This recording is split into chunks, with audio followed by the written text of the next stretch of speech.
ওম নমঃ শিৱায় স্বাগতম জনাইছোঁ আপোনালোকক অন্য এটি নতুন ভিডিঅ'লৈ।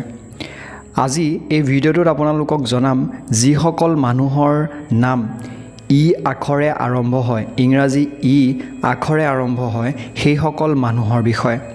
সেইসকল মানুহৰ বিষয়ে যদি আপুনি জানিব বিচাৰে, এই ভিডিঅ'টো আপোনালোকে বহুতো গোপনীয় কথা জানিব পাৰিব।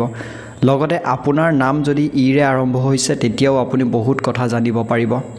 আৰু যদি আপোনাৰ কোনোবা চিনাকি মানুহ আছে ই আখৰৰ, নিশ্চয়কৈ এই ভিডিঅ'টো তেওঁলোকলৈ পঠাই দিব পাৰে।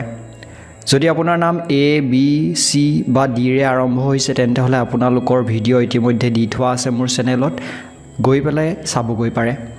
এই ভিডিঅ'টোত আমি জানিব পাৰিম ই আখৰে আৰম্ভ হোৱা নামৰ লোকসকলৰ বা জাতক জাতিকাসকলৰ আচাৰ বিচাৰ ব্যৱহাৰ স্বভাৱ, শুভ দিন, শুভ ৰং, শুভ সংখ্যা, বিবাহৰ শুভ বয়স বা কোনটো বয়সত বা বছৰত তেওঁলোকে শুভ বিবাহ হ'ব তেওঁলোকৰ, লগতে কোনটো বছৰত তেওঁলোকৰ জীৱনৰ কোনটো বয়সত লাভ কৰিব সফলতা, যেনেকৈ চাকৰিয়ে হওক, ব্যৱসায়ে হওক বা অন্যান্য কিবা প্ৰকাৰে হওক, কোনটো বয়সত লাভ কৰিব সফলতা, সেই সকলোবোৰৰ বিষয়ে এই ভিডিঅ'টোত জানিব পাৰিব। তাতোতকৈ ডাঙৰ কথা আপোনালোকে এইটো জানিব পাৰিব যে আপোনাৰ গাত এনেকুৱা কি বেয়া গুণ আছে, যিখিনি বেয়া গুণ আপুনি শুধৰণি কৰোৱাটো খুবেই বেছি প্ৰয়োজনীয়। গতিকে আমি দেৰি নকৰি আৰম্ভ কৰোঁ। যদি ভাল লাগে এটা লাইক কৰি দিব, চেনেলটো নিশ্চয়কৈ ছাবস্ক্ৰাইব কৰি থ'ব, কাৰণ আহিবলগীয়া প্ৰত্যেকটো এলফাবেটৰ ভিডিঅ' মই আপোনালোকলৈ লৈ আহিম। জ্যোতিষ শব্দ বৰ্ণমালা অনুসৰি যিসকল লোকৰ নাম ইৰে আৰম্ভ হয় তেওঁলোকৰ বিচাৰত মৌলিক ভাৱৰ জিলিকনি দেখিবলৈ পোৱা যায়। এওঁলোক ফূৰ্তিবাজ আৰু অন্য ব্যক্তিৰ লগত কথা বতৰা বা বাৰ্তালাপ কৰি সন্তোষ লাভ কৰে। এওঁলোকে নিজৰ লক্ষ্যৰ প্ৰতি কৰ্তব্যপৰায়ণ হোৱা দেখিবলৈ পোৱা যায়। এওঁলোকে সমাজৰ বিচাৰধাৰাত বৈ নগৈ একান্তভাৱে কাৰ্য কৰি অধিক সন্তোষ লাভ কৰে। অৰ্থাৎ নিজে যেনেকৈ ভাল পাৰে বা যেনেকৈ যিটো শুদ্ধ বুলি ভাবে সেইমতেহে কাম কৰি তেওঁলোকে ভাল পায়। এনেকুৱা নহয় যে চবেই এটা কাম কৰি আছে বুলি তেওঁ সেই কামটোকে কৰিব, তেওঁ সদায় পৃথকভাৱে কাম কৰি ভাল পায়। এওঁলোক ডাঙৰ আৰু বৃহৎ আঁচনি বা তেওঁলোকৰ তেনেকুৱা ধৰণৰ ডাঙৰ কাৰ্যবোৰ সম্পন্ন কৰাত বহুতে বেছি আগ্ৰহী হোৱা দেখিবলৈ পোৱা যায়। এওঁলোক স্পষ্টবাদী তথা নিৰ্ভীক হোৱা দেখিবলৈ পোৱা যায়। কেতিয়াও কথা ক'বলৈ সত্যৰ সৈতে থিয় হ'বলৈ কেতিয়াও তেওঁলোকে কুণ্ঠাবোধ নকৰে। এওঁলোকে যিসমূহ নতুনত্ব আছে, সদায় নতুন যদি কিবা বিচাৰ চিন্তাধাৰা আহে, তেওঁলোকে সেই নতুনত্বক প্ৰামুখ্যতা তথা অধিক গুৰুত্ব প্ৰদান কৰে। কাৰ্য বিচাৰ সকলো ক্ষেত্ৰতে এওঁলোকে নতুনত্বক অধিক গুৰুত্ব প্ৰদান কৰে আৰু নতুনত্বক আঁকোৱালি লোৱাই তেওঁলোকৰ বাবে খুব বেছি সন্তোষ প্ৰদান কৰে। এওঁলোক অন্তৰ্মূল্যী আৰু বহিমূল্যী বাহ্যিক দুয়ো ক্ষেত্ৰতে প্ৰতিভাৱান হোৱা দেখিবলৈ পোৱা যায়। অৰ্থাৎ তেওঁলোকৰ যি প্ৰতিভা আছে তেওঁলোকে সেই প্ৰতিভাসমূহ মানুহক দেখুৱাই, মানুহৰ আগত প্ৰকাশ কৰি খুবেই বেছি ভাল পায়। তেওঁলোকৰ সেই গুণটো খুবেই বেছি বা প্ৰতিভা তেওঁলোকৰ খুব বেছি দেখিবলৈ পোৱা যায়। এওঁলোকে পুৰণি পদ্ধতি, পুৰণি বিচাৰ, পুৰণি ৰীতি নীতিৰ প্ৰতি সংকুচিত হোৱা দেখিবলৈ পোৱা যায়। কিছুমান এনেকুৱা ধৰণৰ ৰীতি নীতি থাকে যিসমূহ ধৰি লওক তেওঁলোকে ভাল নাপায় যে এইটো কিয় হ'ব, এইটো কিয় কৰিব লাগে, তেনেকুৱা ধৰণৰ বিচাৰধাৰাৰ হয় এওঁলোকে অকলশৰে থাকিব নিবিচাৰে। এওঁলোকে সমাজৰ মাজত বা মানুহৰ লগত থাকি ভাল পায়। তেনেদৰে তেওঁলোকে শান্তি লাভ কৰে। এওঁলোকে শাৰীৰিক শ্ৰমতকৈ মানসিক শ্ৰমত অধিক প্ৰাধান্য প্ৰদান কৰে আৰু মানসিক শ্ৰমৰ বলত জীৱনত সফলতা অৰ্জন কৰে।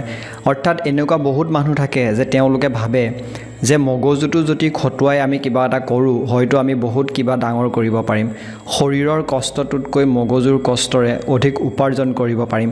গতিকে এওঁলোকে তেনেকুৱা এটা চিন্তাধাৰাৰ প্ৰকৃতিৰ হয়।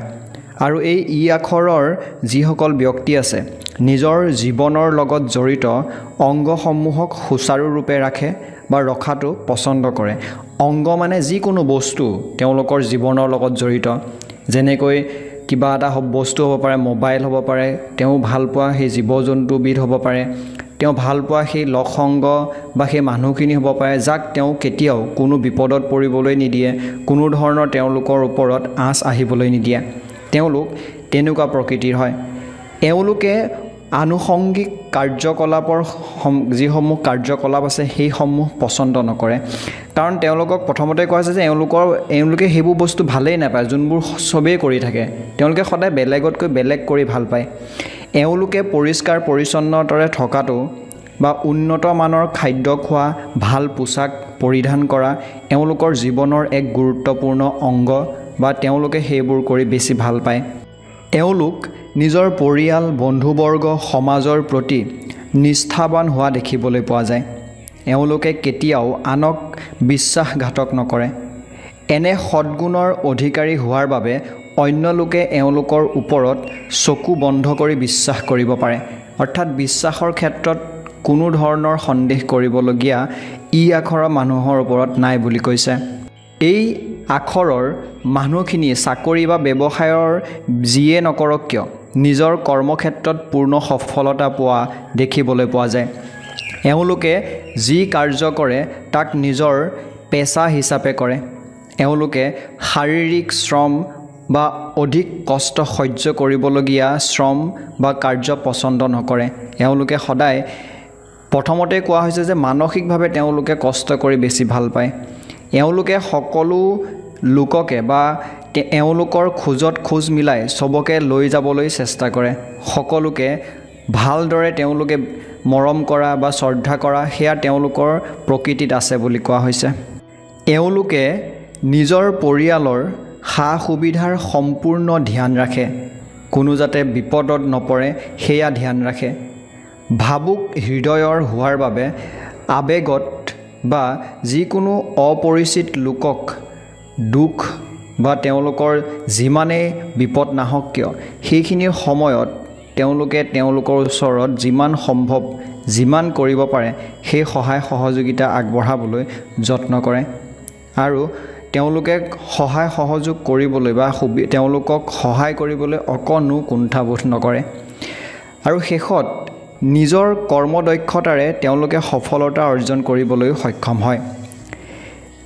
ই আখৰৰ লোকসকলৰ কিছুমান দুৰ্বলতাও আছে।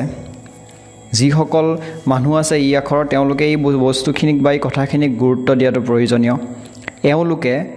এওঁলোকৰ আনন্দ ফূৰ্তিত বাধা দিয়া লোকক কিন্তু কেতিয়াও পচন্দ নকৰে। তেওঁলোকে যদি কোনোবাই বাধা দিয়ে যে এইটো নকৰিবি সেইটো নকৰিবি ভাল পোৱা কামবোৰ কৰিবলৈ, তেওঁলোকে সেইবোৰ ভাল নাপায়। এওঁলোকৰ ঘনিষ্ঠ আপোন লোকেও এওঁলোকৰ কাৰ্যত বাধা দিলে এওঁলোকে সেই লোকসকলক নিজৰ জীৱনৰ পৰা আঁতৰাই পঠিয়ায়। মুঠতে এওঁলোকে সেইটো বস্তু একেবাৰে বেয়া পায়।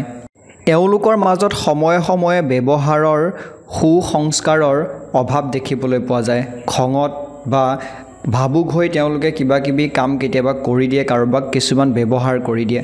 কোন সময়ত কি কথা কোৱা উচিত সেই কথাত গুৰুত্ব নিদি যিকোনো লোকক কঠোৰ বাক্য কৈ পেলায়। এনে কাৰণতে এওঁলোকৰ মনত কোনো বেয়া ধাৰণা নাথাকিলেও অন্য ব্যক্তিৰ চকুত বেয়া হৈ পৰে। অৰ্থাৎ মনত যিয়ে নাথাকক যিটো ব্যৱহাৰ কৰে মানুহে সেইটোক লৈ তেওঁলোকক সমালোচনা কৰিবলৈ আৰম্ভ কৰে। এওঁলোকৰ ধৈৰ্য শক্তি কম হোৱা দেখিবলৈ পোৱা যায়। সময়মতে কোনো বস্তু নাপালে অতি শীঘ্ৰেই হতাশ হৈ পৰে। এওঁলোকে বহু সময়লৈকে নিজৰ পেটত কথা ৰাখিব নোৱাৰে। এওঁলোকে সমাজত নিজৰ বিচাৰ ৰখাৰ সময়ত এনে কিছুমান মন্তব্য দিয়ে যে লোকসকল আচৰিত হৈ পৰে, কাৰণ সেই বিচাৰসমূহত বা সেইবোৰ ক্ষেত্ৰত তেওঁলোকে অনুকৰণ নকৰে। যিবোৰ নিয়ম নীতি সেইবোৰ অনুকৰণ নকৰে। মহান বিচাৰসমূহ এওঁলোকে মহান লোকৰ সন্মুখত প্ৰকাশ কৰা দেখিবলৈ পোৱা যায়। এওঁলোকে কোনটো ক্ষেত্ৰত বিশেষকৈ সফলতা লাভ কৰা দেখিবলৈ পোৱা যায় সেই বিষয়সমূহ হৈছে এওঁলোকে বিশেষকৈ ডক্তৰ, শিক্ষক, চিত্ৰকৰ, কম্পিউটাৰ আৰু হস্তশিল্পৰ দৰে ক্ষেত্ৰত সফলতা প্ৰাপ্ত হয়। নাইবা এইটো ক'ব পাৰে যে এইখিনি বিষয়ত যদি তেওঁলোকে ভালদৰে চেষ্টা কৰে সফলতা অতি শীঘ্ৰে লাভ কৰিব পাৰিব।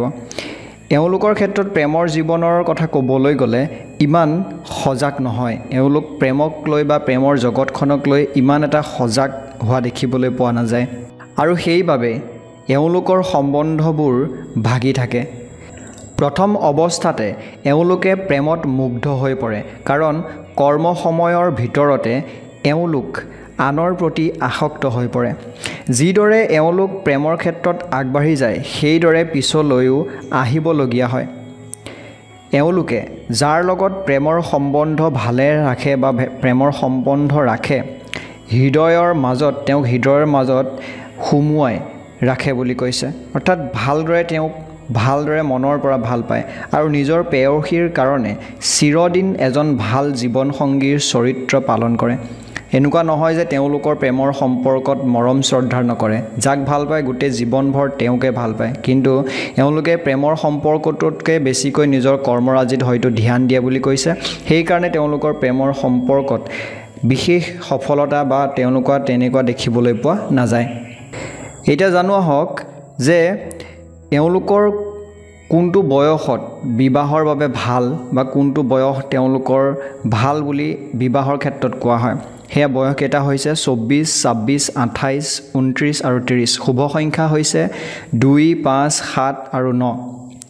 লগতে শুভ ৰং হৈছে গুলপীয়া, ভাটৌ ৰং, সেউজীয়া, বগা। শুভ দিন বা বাৰ হৈছে সোম, বুধ আৰু শুক্ৰবাৰ। লগতে তেওঁলোকে কোনটো বয়সত সফলতা লাভ কৰে, তেওঁলোকৰ বয়সকেইটা হৈছে 22, 25, 28, 31, 37। এইকেইটা বয়সত তেওঁলোকে যদি চেষ্টা কৰে, নিজৰ জীৱনত ভাল এটা সফলতা তেওঁলোকে লাভ কৰিবলৈ সক্ষম হ'ব। গতিকে ভিডিঅ'টো যদি ভাল লাগিছে এটা লাইক কৰি দিব। ইয়াৰ পিছৰ ভিডিঅ'খিনিত বাকীকেইটা এলফাবেটৰ বিষয়ে মই আপোনালোকলৈ লৈ আহিম। তেতিয়ালৈকে চেনেলটো চাই থাকিব আৰু এই ভিডিঅ'টো চোৱাৰ বাবে ধন্যবাদ।